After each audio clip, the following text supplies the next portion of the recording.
আপনি কি জানেন, যেই ব্যানারগুলো আমরা প্রতিদিন দোকান, অনুষ্ঠান বা রাজনৈতিক কাজে দেখি, সেগুলো কিভাবে তৈরি হয়? আজ আমরা দেখব কিভাবে একটি আধুনিক ডিজিটাল সাইন প্রিন্টার থেকে পিভিসি ব্যানার প্রিন্ট হয়ে বের হয়।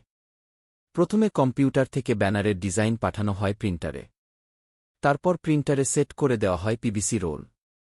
এটা এক ধরনের প্লাস্টিক ফাইবার মেটেরিয়াল, যেটা টেকসই এবং জলরোধী। প্রিন্টার ধীরে ধীরে রোলের উপর রং ছিটিয়ে ডিজাইনটা ফুটিয়ে তোলে।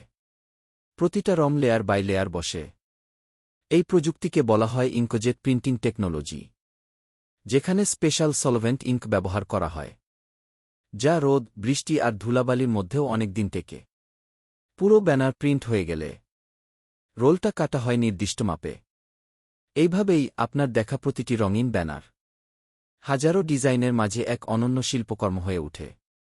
এটাই আধুনিক ডিজিটাল প্রিন্টিংয়ের জাদু, যেখানে প্রযুক্তি আর সৃজনশীলতার মেলবন্ধনে জন্ম নেয় এক একটা দৃষ্টিনন্দন ব্যানার। ভিডিওটি তৈরি করেছে নয়ন মাল্টিমিডিয়া অ্যান্ড লাইব্রেরি। আপনার ডিজাইন, আমাদের প্রিন্ট।